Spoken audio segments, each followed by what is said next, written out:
Sickos Club. Sickos Club.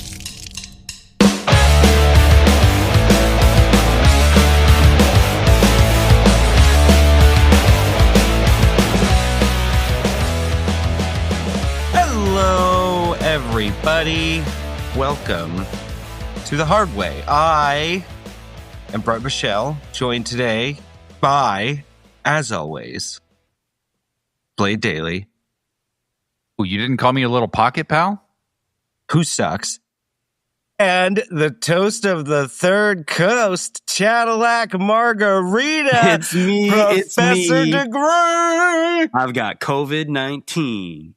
It almost rhymes. Yeah, so let's just recap for the people. Brett has to go to bed immediately after we tape this. Professor Degree has had COVID for a week. And I stayed up all night to watch Hiroshi Tanahashi retire and cry my little mark-ass eyes out because it was so beautiful and so perfect. I just got to fucking give it up. Big shout out. Make sure you listen to the most recent episode of Sit Down, Shut Up, Mark Out. Antoine, Raphael, and I talked for 1 hour about what are you doing? Tanahashi. What are you doing right now? You know what I'm doing. You know what I'm doing. What Shut are you up. doing right now? You know what I'm doing. The hard way. This is the hard way. But we talked about Hiroshi Tanahashi on Sit Down, Shut Up, Mark Out. And you can listen to it. All right, I'm done. Well, I guess we're all part of the same thing. Sickos Yeah, Club I listened to banner. some of it. I didn't. Yeah, exactly. We're all part of we're all under one banner here, Brett. Sickos Club for life. Mm-hmm. What's wrong with you? For life. We're like the wolf pack of Sickos Club, though. Yeah. We got the cooler theme song. My face looks like a bright red tomato. Fucking Yeah. Blade and I are teaming up, even though we're arch enemies. We're exactly like the wolf pack. Exactly. Like there's no logic to us, but No, Dude, that theme song was so good. I hated it. Really? well, Yeah, I think Oh, your I mileage loved it. will vary depending on how old you are. So like it was edgy for wrestling at the time. Well, yeah, that makes sense. Go back and listen to it now. it's so corny. Don't turn your back on the wolf pack. Yeah. Yeah, exactly. That was like cool for the time, but if you listen to it now, it's just like more like It sounds like a fucking MIDI ringtone. it sounds like a Casio Yeah. Casio tone. Like okay, It's like anyway, every WCW theme song. we're all tired and beaten down and weary. Do I have that correct? Yes. Yeah, it's because we had to watch Superclash 2. Yeah, yeah. So, yes. So we did watch, I watched Superclash 2 several weeks ago when we were supposed to watch Superclash 2, but then we got delayed. And then Because Brett's stupid fucking job. yeah. I gotta feed my cats. Like, What the fuck, man? So start watching our show, Um, everyone out there in internet land, so we can get money. We're trying to build an empire, folks, and we're broke. right. Yeah, We're so broke, we're watching Superclash 2. Yeah, we're so broke. We're watching This Super. isn't even the super bad one. This is like the middle of the road Superclash. I know this is poverty level podcast and material. we're watching it on YouTube. I know. Well, so I did want to kind of bring the audience in on this. So the WWE archives on Peacock are gone. So we will no longer just be reviewing random ECW, WCW pay-per-views that you could just find anywhere.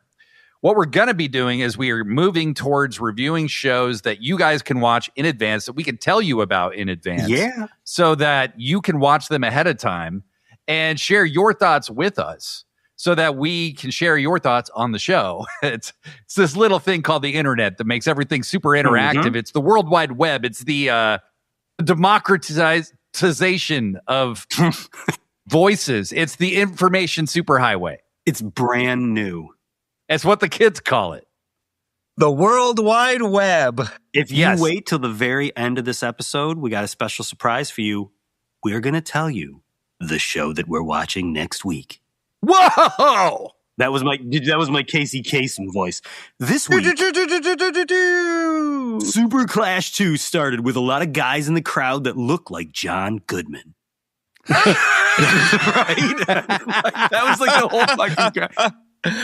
You know what I loved about the crowd? Yeah, okay. So anyway, we're talking about Superclash 2 AWA took place at the Cow Palace in Daly City, California, which I've never even heard of, and I live in California, on May 2nd, 1987. And it was actually promoted as the most important show of the year. Mm-hmm. And unlike Superclash 1 and 2 or 1 and 3, this one featured mainly AWA wrestlers. Well, and I think there's a couple interesting things to note about this. So they're in San Francisco, which was technically an AWA territory. Okay. Old AWA territory. They were in Daly City. Okay, that's fine. It's in San Francisco at the Cow Palace. Okay. Daly City is in San Mateo County. Burn. So they're in the Cow Palace, which is considered by anybody who doesn't live in California, San Francisco. So is that like how the 49ers are not in San Francisco technically, like their arena? Fuck. Okay, so I did want to just give a little perspective. So the first Superclash was in 1985, and they drew 20,347 people. For this Superclash at the Cow Palace, wherever the fuck Daly's, whatever the fuck you just said it is. Daly's place. Daly City. I know. I'm like, it's not Daly's place? What's going on? Yeah. They drew 2,800 people. So business is a little different. Now, they did, like Brett said, they did use primarily AWA talent, whereas at the first one, it was headlined, I believe, by Ric Flair wrestling Magnum TA. So, and Rick Martel wrestling Stan Hansen. So the star power is not on the same magnitude. No. That whole collaborative effort between the promotions was really never on solid ground. So this year, Vern clearly just wanted to go with the cheapest talent he could get, which was his own talent. And even by his own standards, some of these dudes are like, who I don't even know. Yeah. No, I don't even know is a very good way to. This show was a lot of who? Who the fuck is that? Right. Well, and that's what makes it kind of fun, right? So you can go find Superclash 2 on YouTube. It's very easy. It's going to be in the show notes, a link to it. We highly encourage you to watch this shit. We want to know how you felt about it. Make sure you go leave us a comment, wherever you saw this, shared after you've seen it. So Degree and I reviewed Superclash 3 last month.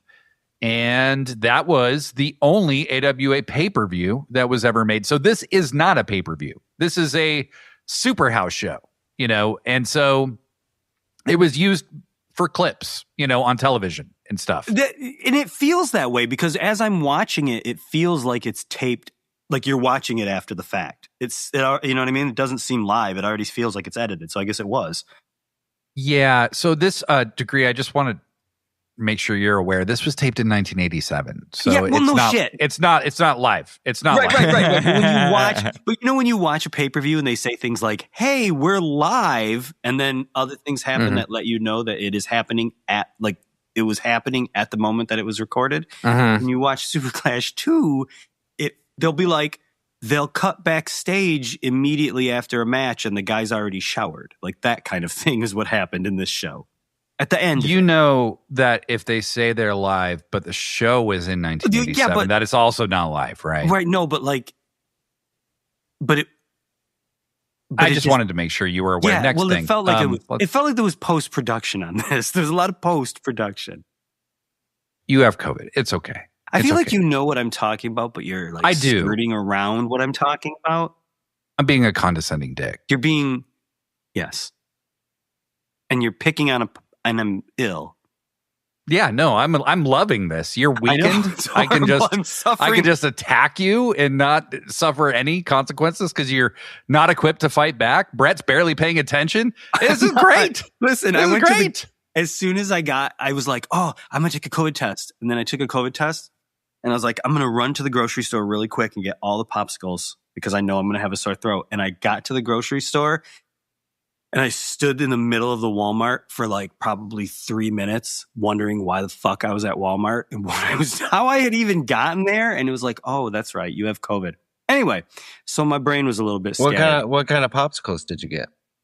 I get the ones from the international food section, and they're banana flavored and they come in there like a 2 popsicle like this. You know what I'm talking about? Yeah, I sure do. Like it's got 2 sticks. You break them apart. Yes, and they cost like $3, and you get like 70 popsicles, and like they and don't you really get have 70 like banana flavored popsicles? maybe not 70. It might have been like 30. I don't know. But just banana flavored. It's not a variety pack? I just got banana flavored. Wow. They're super good. And then I also got a variety pack because I also knew that my kids were going to be eating them because they, much like my co-host, don't really give a shit if I'm dying.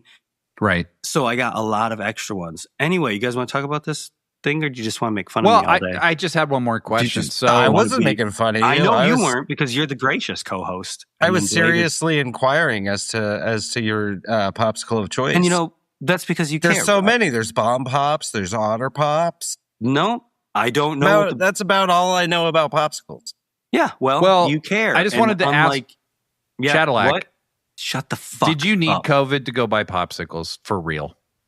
Like, was a part of you kind of excited that you had COVID because you're like, I get to go get popsicles? Also, kind of excited that I didn't have to go to work, but popsicles in Chicago right now sounds miserable. Having a throat that feels like razor blades is also miserable. Even though, like my mom, it'll be like, well, it doesn't never get that cold, but it'll be like in the 50s, and she'll be eating like ice cream. No. All right, so Superclash II really it just fucking starts. Just fucking starts, yeah. I kind of liked that. It like literally just like I press play and we're already in the ring and the announcer's like, okay, and in the first match we've got fucking... And that ring looks hard as fuck, dude. Those turnbuckles have no give whatsoever. Like, and it's got the symbol underneath. You can hear it jingle jangling every time they fucking hit, which I do like. I think that's cool. Yeah. Yeah. The first match features Sheik, Adnan El Casey versus Rock and Roll Buck Zumhoff. Which so I just found out from these two yucksters about how terrible of a human being Buck Zumhoff is. But my note currently incarcerated. My note that you can Google that because oh man, fuck, it's real bad. Anyway, my note that I wrote down is the most milquetoast looking white dad from Hamburg, Minnesota is apparently the king of rock and roll. Dude, that's exactly it. That is a thoroughly accurate description. Like, this is the king of rock and roll? Yeah. This guy looks like he could be my uncle. Dude, this whole show is uncle wrestlers. Every fucking match has one uncle. Oh my God. So many beer guts. Fucking holy fuck. These are people who exclusively eat sausage and beef and cheese. That's their entire consumption. These dudes, like, their breakfast is a fucking bratwurst, and they chug it down with a fucking Pabst Blue Ribbon, baby. Right? Yeah. And an 8-ball. Yeah, and an 8-ball. I think Buck Zumhoff was definitely... Yeah. Chadillac, you pointed out before we went live that Buck has a certain kind of look in his eyes. Dude, sinew and cocaine, and that's the whole thing, man. That guy's fucking eyes were crazy. The match is whatever. It doesn't matter at all. Yeah, and it's like a lot of this show is like you can just get up and leave and come back like 5 minutes later, and you can't really tell what has happened in the match. They're not bad matches. Every match is like rest hold for 20 minutes. Drop kick. My God. Dude. And like, grab a hold. And some of them, like, it's like they're not necessarily bad. They're only bad if you watch it from, it's like a Christmas Story. You never watch it from beginning to end. You just kind of come in periodically, and they're all fine like that. The second match is the big one. Hold on. What? Whoa. No, I thought we were just glazing over that. Sorry. Sheik Adnan El Casey. Let's discuss, okay? We have trivia. He is friends with Saddam Hussein in real life. Okay. Like, for real. There's a story about him when he wrestled as a Native American named Billy White Wolf going on tour through Iraq with Andre the Giant as his like liaison. And Saddam Hussein liaison?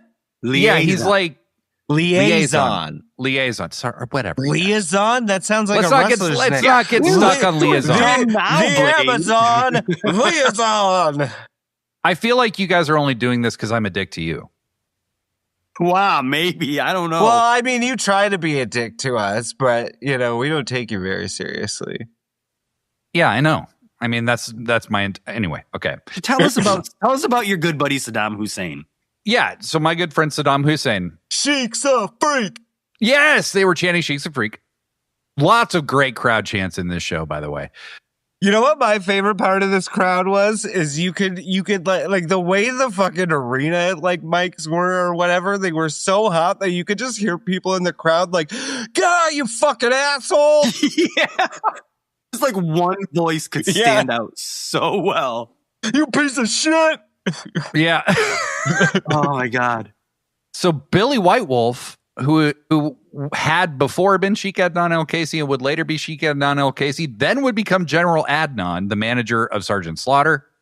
Sounds like a Star Wars character. Was kind of overseeing the trip to Iraq for one Andre the Giant. This is in Andre the Giant's biography, by the way. And Andre was wrestling some Iraqi talent. I am not quite sure who it was. But Saddam Hussein was in attendance. And Saddam Hussein said to Sheik Adnan El-Kaisi, well, the Iraqi man should definitely beat this giant. Like, there's no ifs, ands, or buts about it. Like, and if he doesn't, we need to shoot the giant in the head. Wow. And he was not joking. Like, he was not kidding. He fully intended to have Andre the Giant assassinated if he won the match. That's not going to work for me, brother. Billy White Wolf, Sheik Adnan El-Kaisi relayed this information Global to Andre politics, the Giant, man. who did the job happily and just tried to get out of the situation without being murdered, which fortunately he did. So fun story, right? Yeah. And then years later, Saddam Hussein gave that pair of boots to Sergeant Slaughter via Sheik Adnan El-Kaisi. Touching gesture. With the little pointy toes on them. What's on your mug? It's David Bowie with a cat. Sweet. So that's a true story, but the next story is even more true. And just when you think, oh, Buck Zumhofe, certainly, that's the one part we're just going to have to not really talk about in the show. We're not going to really, go too into it. Oh, what's the next match? DJ Peterson versus Super Ninja. Oh, what's that on Super Ninja's hands? A fucking swastika. Well, actually, Shivani, the swastika was originally a Hindu symbol piece, but the Nazis took it over and appropriated it because they thought it looked cool. To be clear, Jesse Ventura was not on the show, but they did immediately attempt to explain what it is. The swastika on Super Ninja's hand. What a fucking headline, though. We've got DJ Peterson versus Super Ninja. Versus Swastika Ninja. And here's the thing. You could spend time on your program talking about how it's not actually a swastika, it's backwards and it's a different meaning and yada, yada, yada. Or you could just cover those up and not have him go on national television with swastikas on his hands. That would be another option they could have gone with. This also was something I love that was throughout the night. Some people got entrances. Some people didn't. Some people they would show walking to the ring with no music. Some people had music. It was like Super Ninja's just in the ring already. And then Peterson's got this fucking rock and roll music playing and he's coming out, he's jogging, Based on his entrance, I thought DJ Peterson was going to be a lot bigger deal than he was. You'd think where did this guy go? And he's you look at him and he's he looks like the third Steiner brother, kind of, you know what I mean? He's dude. And he got the big entrance, not really anything else happening. They did spend. Yeah. Oh, go ahead. Well, I'm sorry. I was going to talk about how they spent probably the first 5 minutes of the match discussing how the left hand of the Super Ninja is not taped. Normally, his fingers are taped, but in this match, they're not taped. They pause, Some more moves happen, and then they start talking about it again. Like there's nothing else to talk about except for the fact that his left hand is no longer taped. I don't know why, but do you it's think not. anyone in the crowd who was chanting DJ, DJ, do you think any of them actually knew who he was, or was he just the white guy? Blade, you know. That's a fair question. He had been a somewhat known wrestler in Texas and the Central States territories, as they were, certainly Central States was on his deathbed. He briefly appeared in World Class Championship Wrestling. He seems like he should be like with Firebreaker Chip. And yeah, you know what I'm talking about? Those, like, he should have a fireman gimmick or something, or a special. Well, it's really funny because he had the stash for it. Yeah. Before Firebreaker Chip and Todd Champion were tag teams in WCW, he was actually a tag team with Todd Champion. No shit. Feuding with a team called the Thunderfoots in Jim Crockett Promotions in 1986. The Thunderfoots, that's such a rad name. It's a good name. Yeah. Yeah. What happened? And so this was basically one of his only appearances in the AWA. If I was a wrestler, my name would be Thunder Pussy. Or a James Bond girl. And if you think Buck Zumoff being on the show was crazy, all right, if you think the swastika on Super Ninja's hand is hilarious, okay, here's something that's really going to knock your socks off. DJ Peterson died in a motorcycle accident in 1993. Wow, thanks. I think my favorite part of this match is when Super Ninja does a spinning heel kick and the announcer calls it a smashing elbow. Yeah. I think my favorite is when they said that Super Ninja was 6'7" and weighed 285 pounds. They kept calling him a giant, and I'm sitting there like, what the fuck am I watching? Like, what the fuck? I watched the show twice, right? I watched it like when we were first going to review it, and then I watched it again this morning. But the first time I watched it, I had a few brewskers, a few cold ones. And I was so much like, yeah, this shit fucking rules. Hell yeah, let's fucking go. And I watched it again this morning, just stone cold sober. And I'm just like, man, this kind of sucks. It was like the same thing that happened to me when I watched fucking Daniel Garcia and what's his name? When I was like, this just changed wrestling. Daddy Magic and Daniel Garcia, yeah. Yeah, when Brett was a little drunky. I mean, the reasoning to me is pretty simple. And the reasoning is, hey, we can get away with putting a swastika on television because we're probably racist.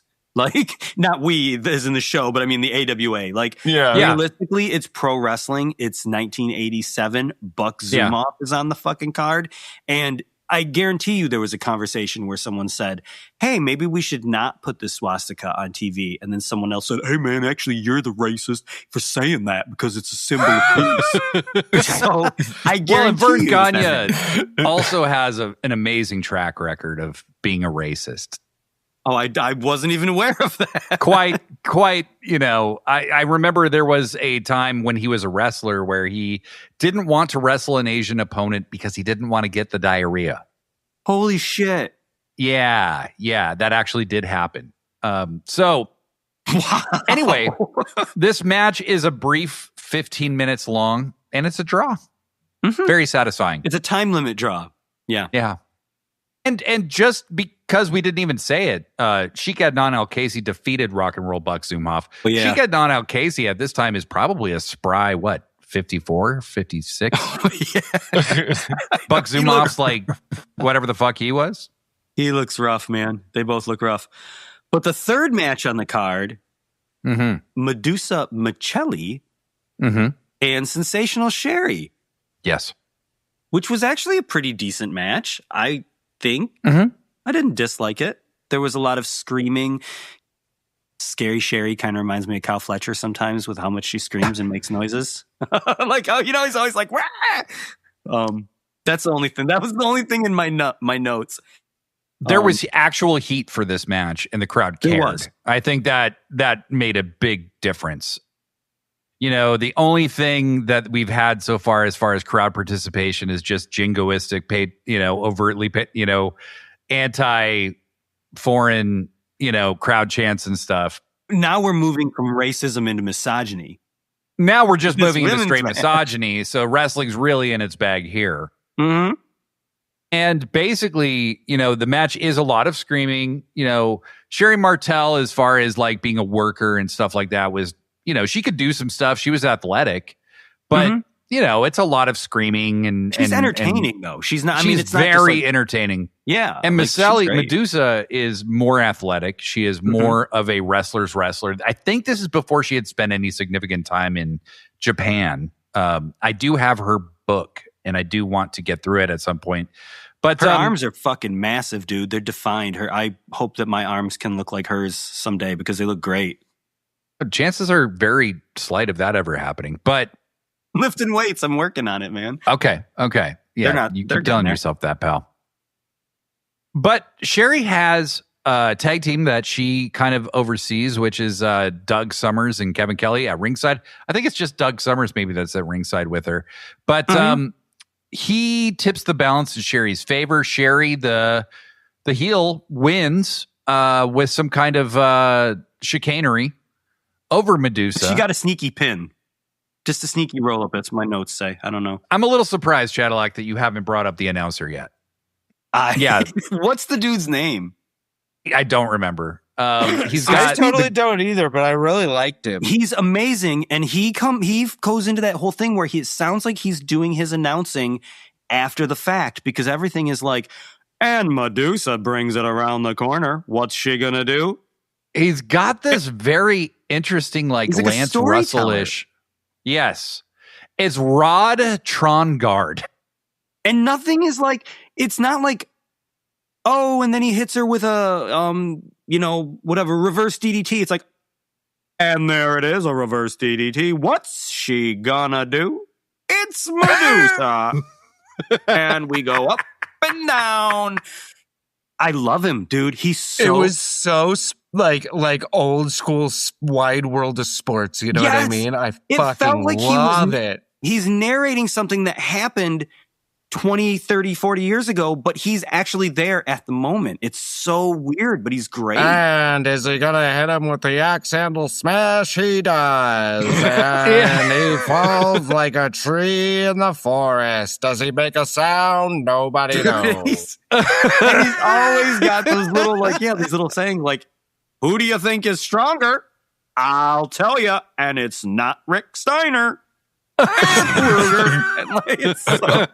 I wish he just, I don't know if that guy's still alive, but he needs to do every we need a guy like that for AEW. Keep Excalibur and Bryan Danielson, and just have someone else on there who's just a total 1970s announcer. And everybody else just ignores him the whole time. But he's exactly. really It's like your grandpa over there calling. So let's see. Rod Trongard died in 2005. R.I.P. Where is he? Is he in the entrance ramp? Is he backstage? I don't see him. John Moxley in the crowd. I see him. Oh, what's he's got a little mischief in his eyes with that pizza cutter. What's he gonna do? Oh, Lordy.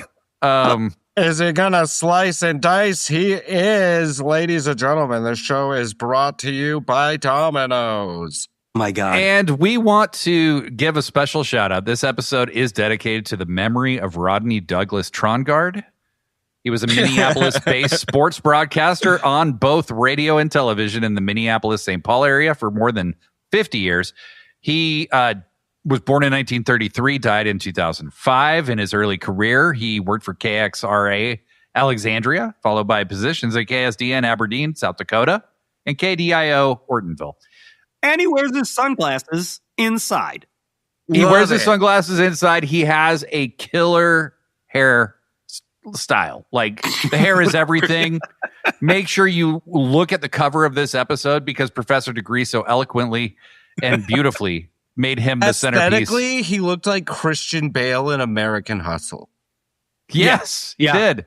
Mm-hmm. But he was a commentator for the American Wrestling Association throughout the 80s. He called matches involving the likes of Hulk Hogan, Nick Bockwinkel, Bobby Heenan, Vern Gagne, the Road Warriors, Shawn Michaels, many others, and was featured on their weekly ESPN broadcast. So make sure you give the gift of Trongard to yourself. Dude. Okay? He's Make sure you do. My favorite announcer.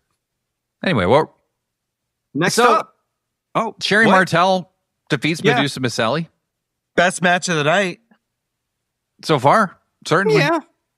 Which I want to say, okay, so I know it's like fans nowadays are going to say like Becky Lynch changed women's wrestling forever.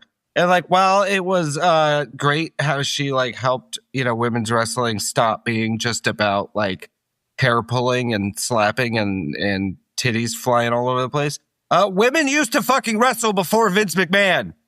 Right. Way before. Go see Queen of the Ring. Don't go see it. It's streaming. You can see it in your own home. But I saw it But I in the feel theater. like Medusa like made some strides. I mean, She did. Well, She that's did. what I'm saying is like women wrestlers used to fucking wrestle until Right. Vince McMahon. Like it wasn't Right. that until someone like Becky Lynch or whatever, women were relegated strictly to, Vince McMahon diva Well, era. shit, It's just that was Vince McMahon. it's not even just Vince though. It's Moolah too. I mean, isn't Moolah like the Mula's one a that huge basically reason for it. trained Yes. like get the fucking skill out and get the hair pulling in is basically her. What That's a whole nother podcast. Queen of the Podcast or Queen of the Podcast, Queen of the Ring details the story of Mildred Burke, who really did try to make women as wrestlers, on an equal scale to the men. And then Moolah kind of comes along in the midst of all of that and creates her own thing that really just benefits her primarily. And kind of just makes the women do the terrible things they have to do to quote unquote get a break, et cetera, et cetera. They dress a lot more conservatively. Medusa in her book talks a little bit about Wendy Richter, who was a huge star at the first WrestleMania and then asked for more money, and Vince McMahon literally just screwed her out of her title and got rid of her immediately, simply for wanting a fairer wage while Hulk Hogan made millions.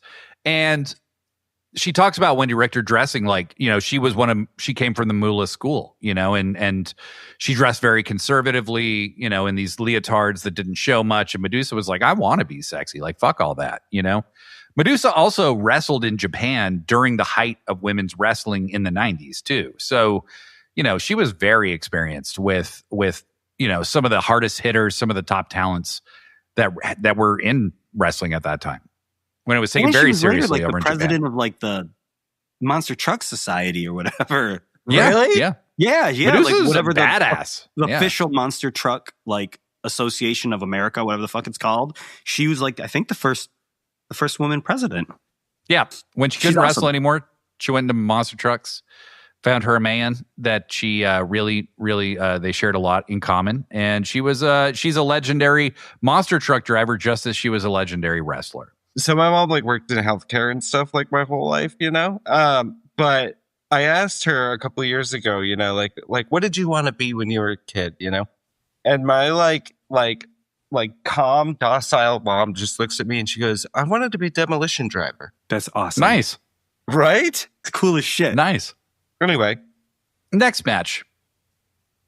And 1987 is a great year because we still have Rod Trongard with us, We do, Blade. And moving on to the next match, it's for the AWA World Heavyweight Championship.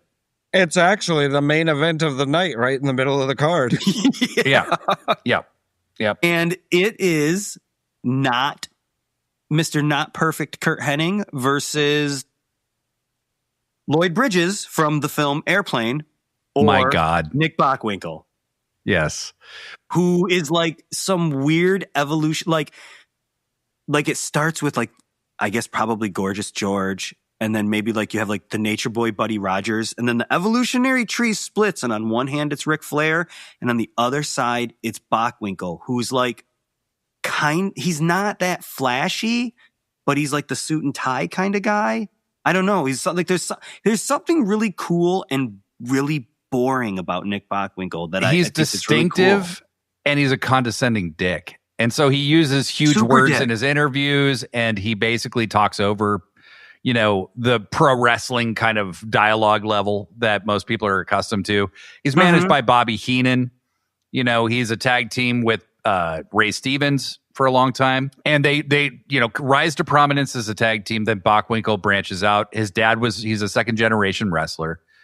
Nick Bockwinkel in 1987 is 53 years old. Yes. Jesus. And it's very clear. And how many times has he been the champ at this point? Many. Right.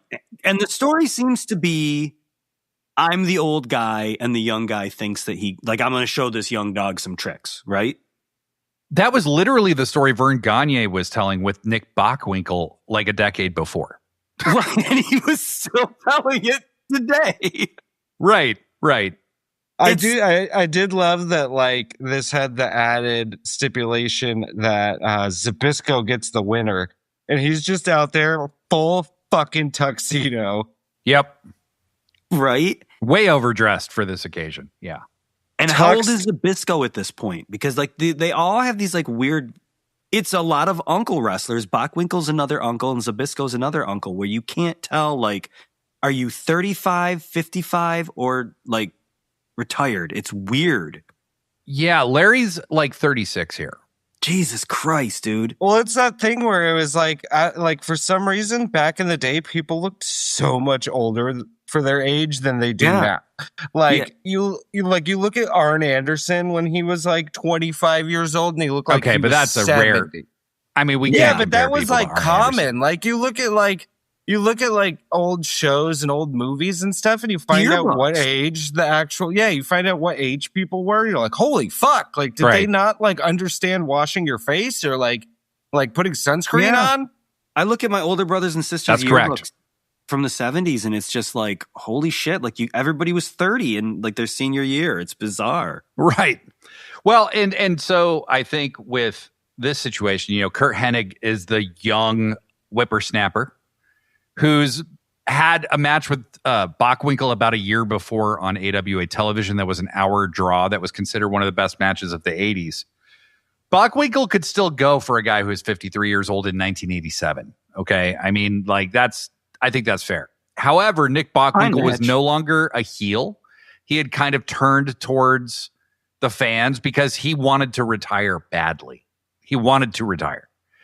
He didn't want to keep wrestling. He wanted to get out of the AWA. He lived in Texas, I believe, and he actually went to work for Vince McMahon shortly after this, after he retired. So essentially, this is a very straightforward match for its time, well worked by two very good wrestlers, Kurt Hennig and Nick Bockwinkel.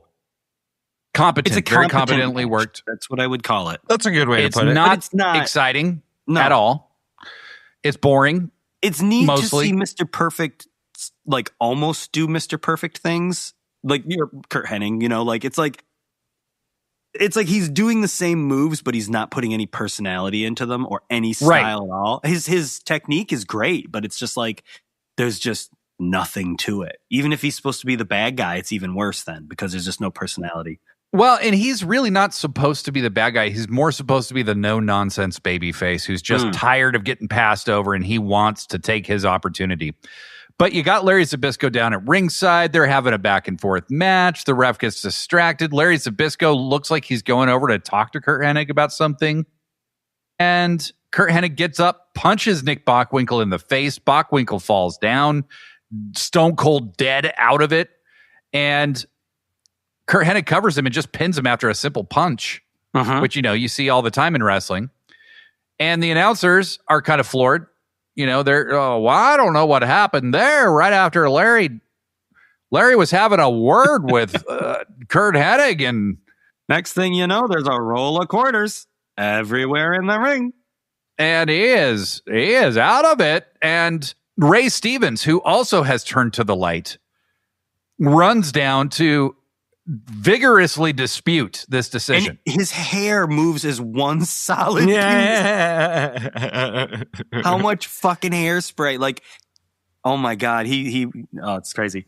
Have we ever had a commentary team with the hair dynamism of Ray Stevens and Trongard? Have we ever had anything even approaching that?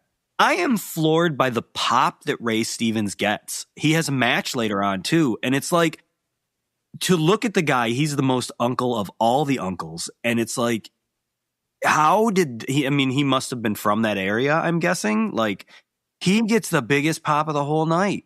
And he's old. He's like 65. Yeah. And Larry Zbyszko is Vern Gagne's son-in-law. He doesn't even do the streak or anything or any of those songs. So disappointing. No. Yeah. Well, and so Larry Zbyszko is Vern Gagne's son-in-law at this point. Okay. I didn't realize the rap on Larry was. Larry Zbyszko. Yeah. He had that incredible feud with Bruno Sammartino in the early 80s where he was the protege of Bruno Sammartino and then he turned on him, right? I did not know that he left WWF like a year after that feud over a money thing. And his career was just never on the same trajectory after that, ever. He was like, I'm watching the Bruno and Larry feud via certain means currently, week by week. Larry is like a heat magnet. He is getting all kinds of insane heat. This is like 81 kind of thing. So I'm thinking late 70s. I really didn't know. Yeah. Well, I mean, knew it you're not too happened, far off. but I didn't know what time frame. And so Larry leaves in like 82, maybe. And his career is just never on that same trajectory. I mean, he was rising through the ranks. Clearly, Vince had some kind of plan for him. He was going to get his comeuppance from Bruno, but he was a heat machine by that point. And he leaves WWF. And then he's just kind of this journeyman guy, for a really long time afterward. And so this is Larry rising up to like be in the world title picture for the first time in a very long time. He wouldn't become the AWA world champion until 1989 or 90, and the AWA is dead.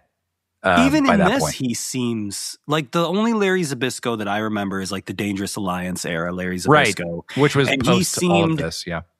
kind of washed up by then. Like now he was washed up by then. And even watching Superclash, like he doesn't seem not washed up. You know what I mean? Like I can tell he's younger. I can tell he's got a little more fire in him, but like there's nothing there for me, I guess. I'm not a Larry Zbyszko fan, I guess. I don't know. Well, I like Larry as a wrestler. Okay. He's fine. But I think he's got a good voice. He's got a good cadence to his voice and shit, but like he's not talking me into the arena. I'll say that. No. What I liked about this match was Kurt Hennig turned heel, and that's very unexpected. Like to the fans, they did not see this ending coming. Bockwinkel is on his farewell tour that they don't know is happening. Okay. And I like the subtlety that they do it. Like when Zbyszko goes over to talk to him, like it's not this big, grand, overarm, huge punch thing. It's just this real quiet, like you don't see it happen. And it's kind of cool. Yeah. Well, I love the finish. He just fucking decks him. And then Bockwinkel just fucking falls like a bowling pin. And then a pin. 1, 2, 3. Well, the AWA does the thing that they do so well, which is, hey, you just saw a huge event happen, right? And the ref is being told by Ray Stevens that this was illegitimate. And so Stanley Blackburn and all these people get involved, and they say that the title's going to be held up. At this big show that you wanted to drive people to for this big match that people just saw, you just told them that everything they just saw didn't matter. And that, the 2,800 people who did show up, there's not going to be 2,800 of them next time because you just told them that this changing of the guard that you think you saw, you didn't see.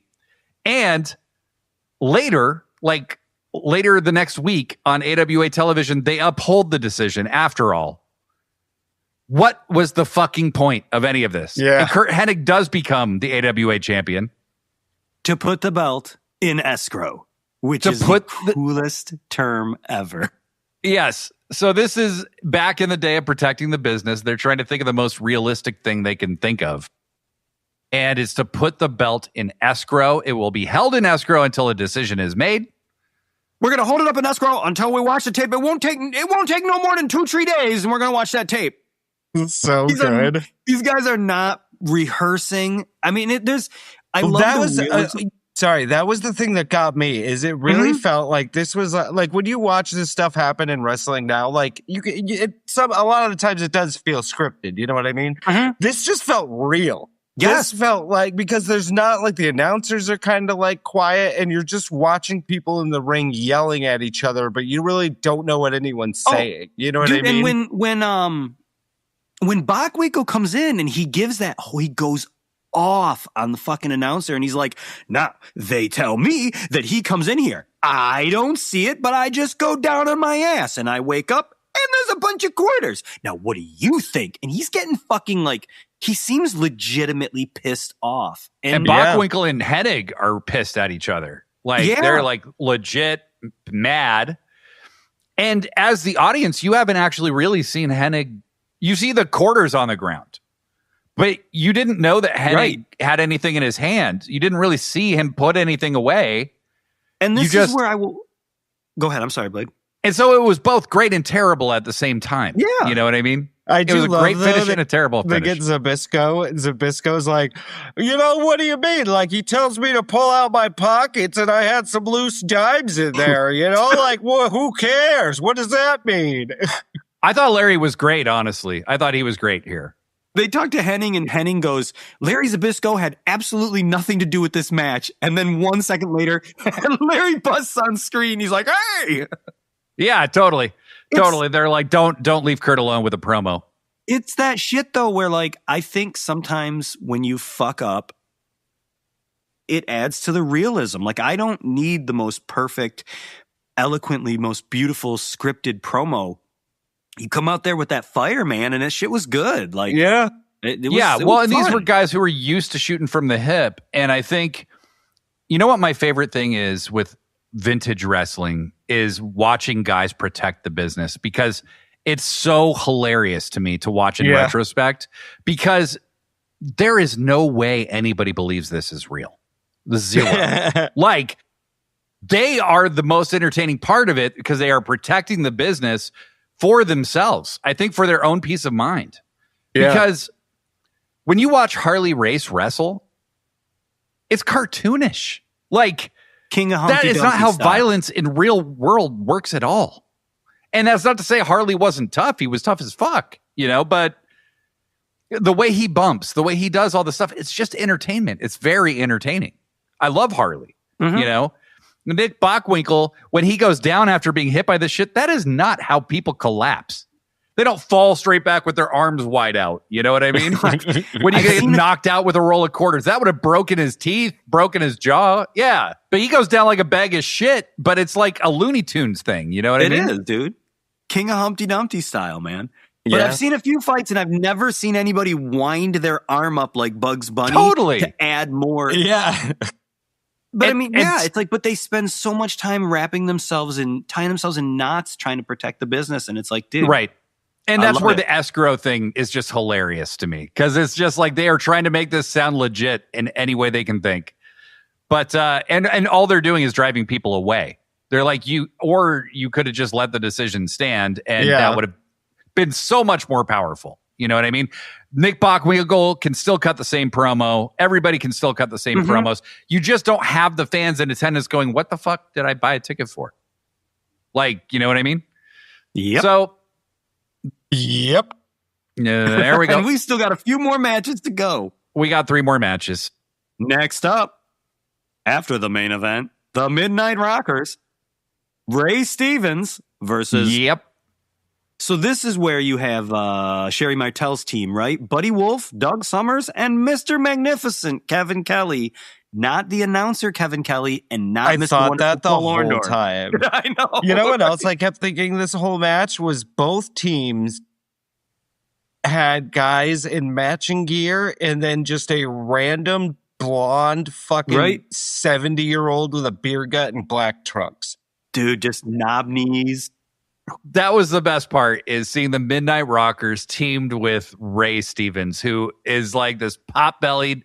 Dude. Ray Stevens, legendarily fantastic worker, by the way. But he looks like Percy Pringle here.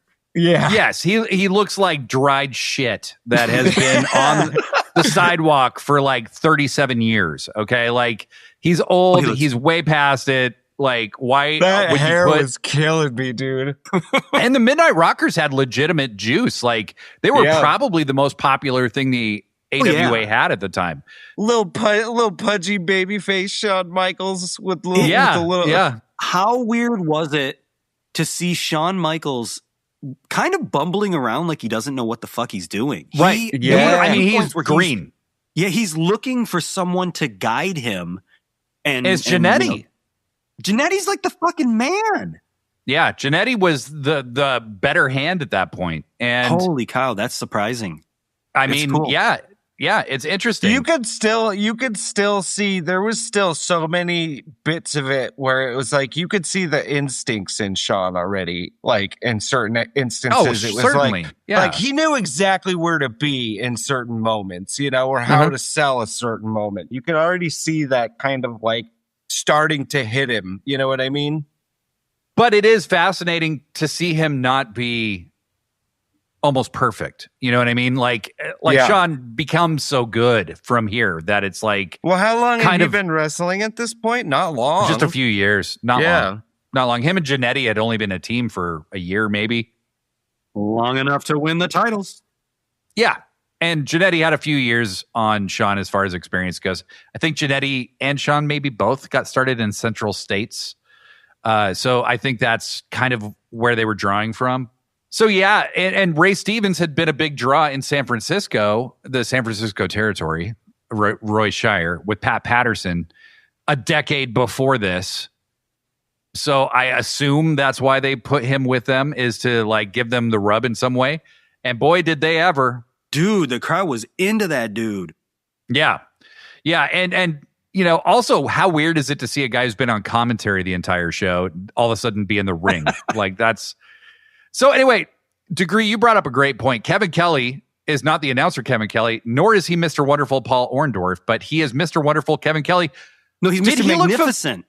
Mr. Magnificent, I'm sorry. Yeah, which is like it feels like it's like who's that other nature boy? Yes, Buddy Landell. Buddy Landell. Like, that's what he feels like. But what I loved was that Buddy Landell's whole shtick was he is a Ric Flair ripoff who's calling Ric Flair a ripoff. Yes. That's what I thought was great. But Kevin Kelly, did he look familiar to either of you? Yeah, but not in terribly. the face, maybe a little bit. Do tell. You guys remember Nails? No shit. Really? Holy cow. Wow. You're seeing what that guy looked like without the jumpsuit. Okay. Wow. That's Nails? That's Nails. Yeah. See, this is why you're on the show, Blade. Right? Well, I'm glad there's a reason, at least. Wow, that's kind of cool. That is really cool. You're seeing Nails before he was Nails. He was Mr. Magnificent Kevin Kelly. Wow. What are the odds? So, as it turns out, that story about the boss man beating him up in prison wasn't true. No shit. The timeline is a little wonky. It's a little wonky. Did you guys catch that the what's his name, Rod Trongard, referred to Sherry as a manageress? Yes, I did. Apparently, a manager was not a thing, and they had to call her a manageress. My favorite part of this match was fucking Beer Gut Ray walking around on the apron, and he just walks straight into the camera that's like on the ring, and it just the camera like almost like wobbles and starts to like go backwards, and then they just have to cut really quick to a different camera view. Pretty great. Oh my god. The Midnight Rockers and Ray Stevens obviously win this match. I don't think we need to say much more. No. The next match, though, hell yeah. Jerry Blackwell versus Boris Zukov. One of the many crushers of pro wrestling. Yes. Not the original crusher. Well, the original crusher was also in the AWA, the Crusher Lazowski. Yep. And there's a really good garage rock song called The Crusher about him that a band I was in used to cover. It was really fun. Wow. Do the hammer lock. Yeah, I know what you're talking about. Now do the eye gouge. I've never seen Jerry Blackwell wrestle before, and I kind of wrote him off, and I was just like, well, this guy just looks like a dude out of the crowd and whatever. My God, this man comes to the ring.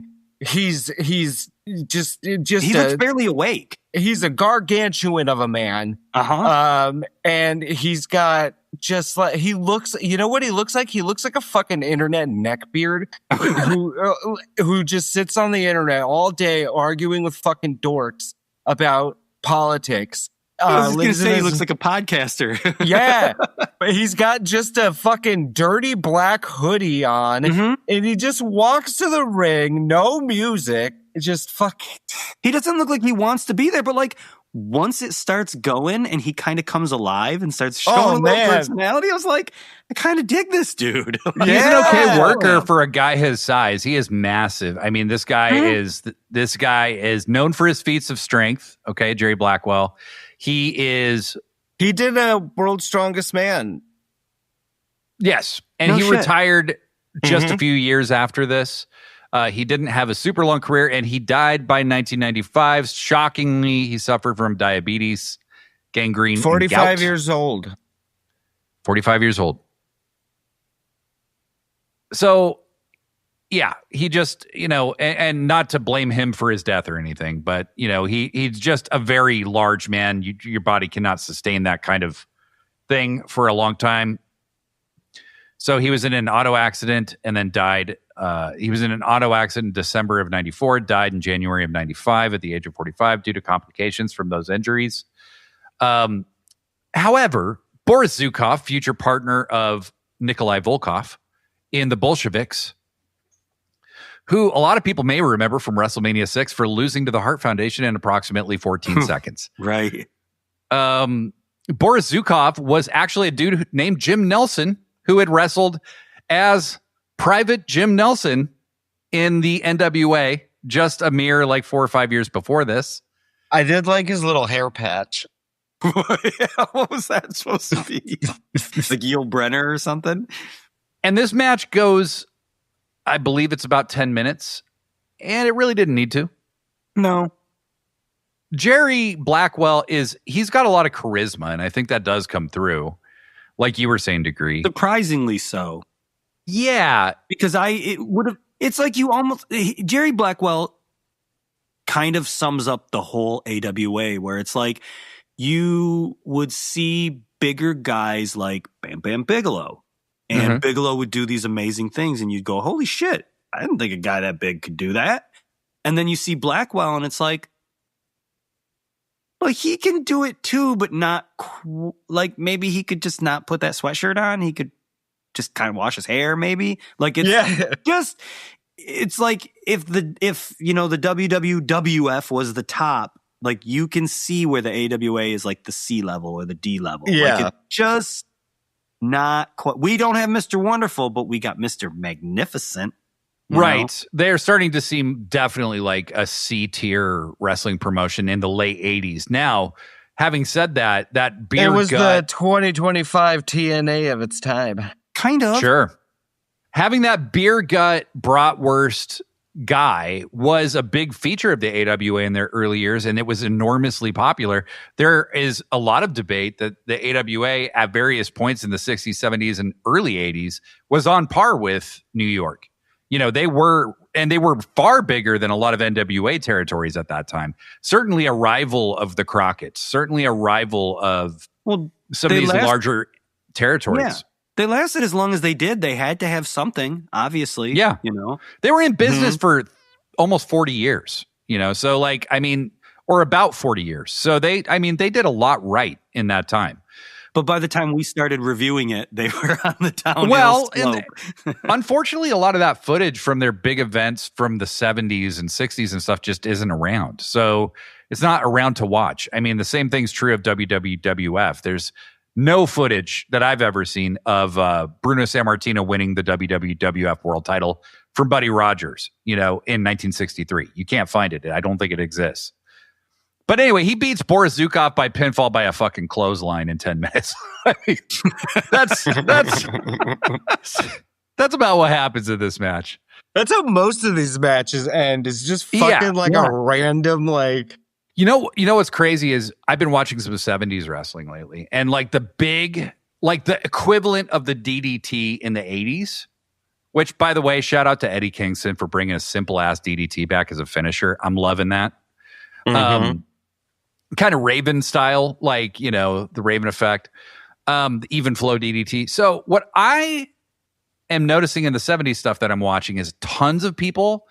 So finishers weren't as much of a thing back then. Like, you could win, you might have a move that typically ends it, but finishers aren't like the end every time. But the move that I see ends so many matches. Do you know the move that Harley Race won his first world title with on Dory Funk Jr.? Tell me. Vertical suplex. Oh. That's the end. Like Ric Flair, I've seen a bunch of Ric Flair matches end when he hits a vertical suplex. Do you know what Bob Backlund, when he pinned somebody instead of submitting them, do you know what he pinned them with? Vertical suplex. No, atomic drop. Ooh. My least favorite professional wrestling move of all. Right, because you should be disqualified. It's stupid. Theoretically, it's kind of a low blow, right? It is. It's not kind of a low blow. It is a low blow. It's a knee to the taint. Though, if I did an atomic drop, I would call it taint misbehaving, and it would be my finishing. So, the clothesline, look, I have no problem with a clothesline finishing a match. When you watch Japanese wrestling, particularly, the lariat to this day is still one of the most lethal moves you can do. Because in real life, you can't clothesline somebody and end a fight easily. Kojima, fucking Okada, True. John Bradshaw for you. Oh, God. Okay, let's just pretend we didn't mention him. So that match ends. That match ends, yes. Boris Zukov, not a good wrestler, really. Not much to write home about. No, and his tights looked really uncomfortable. Oh, yeah. Shit, dude. Yeah, the unitard thing that he was rocking. It's scary. Funny because this era was like, it was such a mismatch of like young dudes wearing like rad, cool little outfits like Shawn Michaels and Jannetty and stuff. Yeah, and then old dudes in just like dumpy fucking like blue trunks. Right? Yep. Did you ever see that? There's a match where it's like Nikita Koloff, and I don't know who he's wrestling, and he's wearing that unitard like that, and he hits the mat, and one of his balls pops out, and the ref yes. like pops it back in, like, and he does it so smooth in this like perfect motion, like you almost don't catch it. It's amazing. Don't remember the match, but I remember hearing one of the OG. It was called the Old School Wrestling Podcast, and it was these two dudes from the Midwest, just very normal dorks reviewing wrestling, and they were reviewing a Nikita Koloff match from the 80s, and they talk about his dick just falling out the side of his unitard during one of his matches. And Tommy Young, yes, that's who just it is. Going and very delicately putting his dick back in his unitard and just acting like nothing ever happened. Because what was he going to do? You couldn't. You were protecting. You can't leave his dick out. Like nowadays, people get like. But he was like in an abdominal stretch. You can't break the stretch and tuck your dick back in. You get superplexed. And then they'll like scratch their nose or whatever because their nose itches. But it's like Nikita Koloff was willing to just have his junk on display in the world because God forbid you fucking break kayfabe, Right. Oh, fantastic. What's the main event? What's the number one main event after 2 matches after the world title match? Speaking of shitty humans. Yeesh. Yeah. Assumed murderer, Jimmy Snuka. 4 years off the death of Nancy Argentino. Teams with popular former NFL player Russ Francis, who, by the way, was the son of a promoter. That's why he was involved with wrestling. He also was in the Battle Royal at WrestleMania 2. Oh. He looked like he was interested. Like he was happy to be there. However, I have to say I was pretty frustrated because the terrorist was in this match, but it wasn't the terrorist that I thought it was going to be. And that was very disappointing to me. No, because we were hot off the heels of Superclash 3. Yeah. Which also featured the terrorist. Which was a year later. Right, which was a year later. And the terrorist who won the battle royal in that match was, I believe she referred to herself as being hotter than the heat of 1,000 suns. And this terrorist was not that terrorist. Yeah. Now, to be fair, she later delineated her name as the Syrian terrorist, but this guy is not her, and that was disappointing. This terrorist is like your generic, like this dude looked like he would have been like the terrorist in like an 80s arcade like shooter game. Yes. You know, like he had the US Army pants with some combat boots and then just a tank top and a plain ass black mask. And the announcer says, well, their names are fairly self-explanatory. I'm like, that's not a word. But his partner was the mercenary. Yes. I think they were like Antifa. I didn't understand what the mercenary's mask was, by the way. Like, did either of you understand? Who are those guys from Mario that like have the little robes and the little white faces? You know yeah, I get that. That's kind of what he reminded me of. Well, I want to give you guys a guess. Who do you think the terrorist was under the mask? No checking on the internet. Just take a couple stabs. It's like I want to say one of them is like Glenn Jacobs or something, but I don't know if that's nope. right. It's not. That's before Mark he started Calloway. wrestling. No, he was a masked guy though, right? Didn't he? Tony Schiavone. Portly and not nearly as tall as either. Vader. No, it's Brian Knobs. No shit. Oh. From the Nasty Boys. Prior to the Nasty Boys being a thing. Wow. Fucking love the Nasty Boys. Yes. You know what's fucked up? Because my notes say the terrorist looks a little bit like Evil Uno. And then it says... That's a fair comparison. And that's apples to apples. I was like, oh, is this Uno Dudley? Tee. Uno Dudley. It's funny when I wrote that. Yeah. And then the mercenary is Ron Fuller, who is the brother of Robert Fuller, who would later go on to be Colonel Robert Parker in WCW. So the Welch family that ran the Tennessee territory for a very long time, Continental Championship Wrestling, had ties to this event as well. So Jimmy Snuka and Russ Francis win. And Russ Francis had the opportunity to just wear like San Francisco sweatpants or a jersey, and he went for it. He wore wrestling tights, and like I got to give him credit for that. Yeah, he went full gear. He muscled up. Yeah. And so I guess what we need to let's all give maybe our highlight of the show. Medusa and Sherry was mine. Rod Trongard is mine. Easily. Yeah. And since you already picked Rob Trongard, I'm going to pick those guys in the front row that very obviously just got the very first home printer that you could ever get. And they're making like those dot matrix signs. Yeah. Those guys, like, that was great. Like, that's the They printed that on like a $15,000 printer. Oh, and it just like...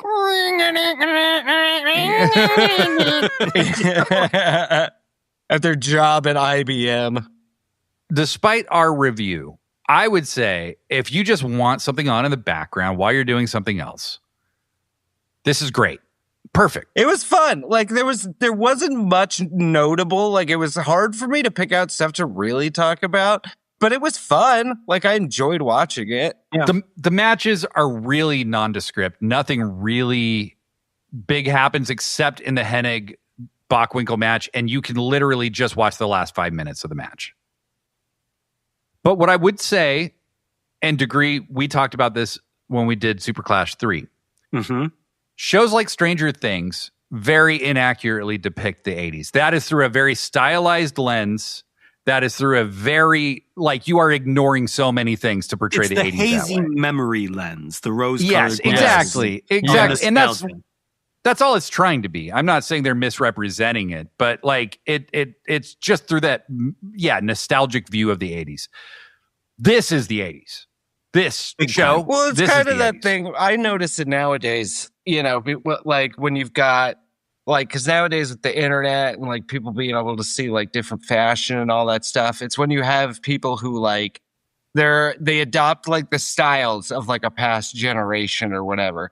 And it's like, you know, if they're into like 70s fashion, they dress like super like rock and roll glam disco person, or if they're 80s, they dress super like flashy, all neon colors, blah blah blah. If they're nowadays, if they're into like the 2000s, they dress like, you know, like either like a Y2K like celebrity or like a scene kid. And it's like, not everybody dressed like that, you know? No. Like I was a scene kid at my high school and there was like 3 of us and then everyone else was just wearing like fucking regular clothes. And it's like they make it like a lot of people make it seem like that was everywhere at the time. And it really wasn't, you know, like those styles and those things, you know? If you see a modern movie set in like 1984, all the girls look like they just went to Madonna's closet.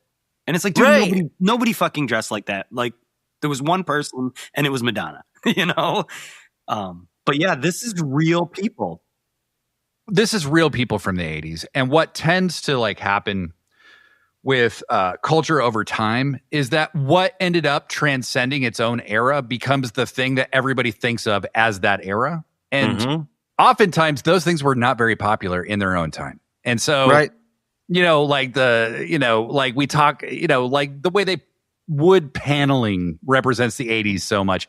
It was very popular, right?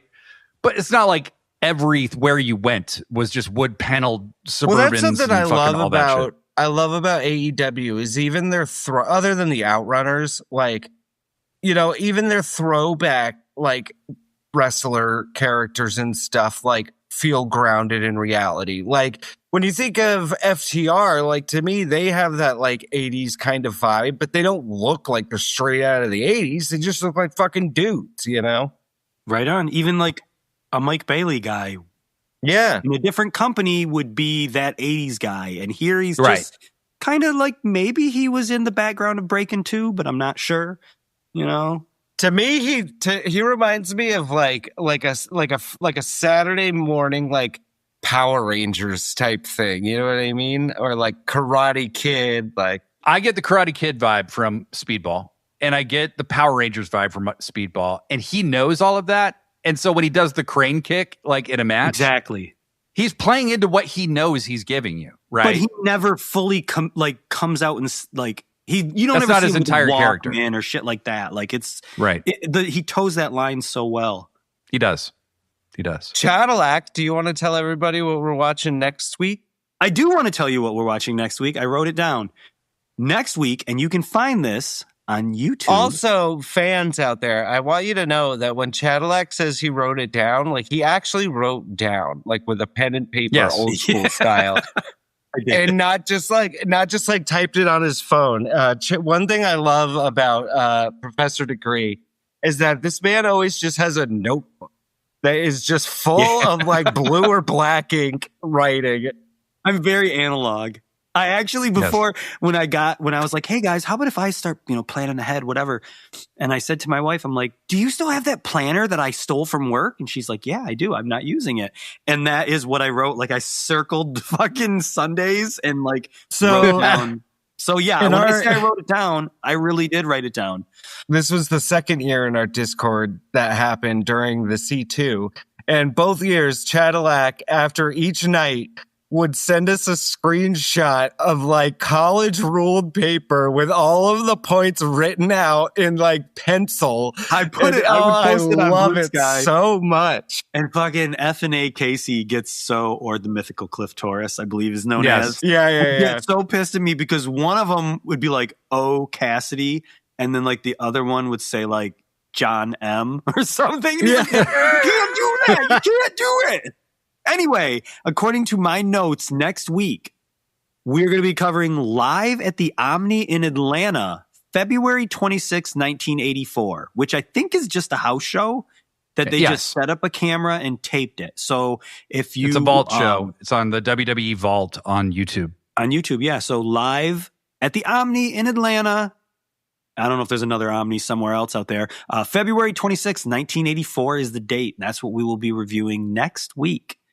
Fantastic. And again, we'll have the link to this show in the show notes, and I'll drop the link to the Omni show as well, so that you can be prepared with us next time and leave us some comments and tell us what you liked, hated, whatever about the show, what was funny. I think that's what we like to focus on the most, is the things that are funny, because there's so many things. Hopefully we'll be more awake. Yeah, Yes. sorry. We were all very tired. I'm actively dying right now. Yes. And Chadillac, I'm going to do something unusual, and I'm going to thank you for joining us today with COVID. I would have had no one to abuse otherwise. And people know what this show sounded like with Brett and I alone, which was just Brett beating the shit out of me all the time. And with you here. I liked it a lot, actually. Anyway, thank you for being here for me to kick around. Thanks. I'll be forever in your debt for that. Bye. Bye.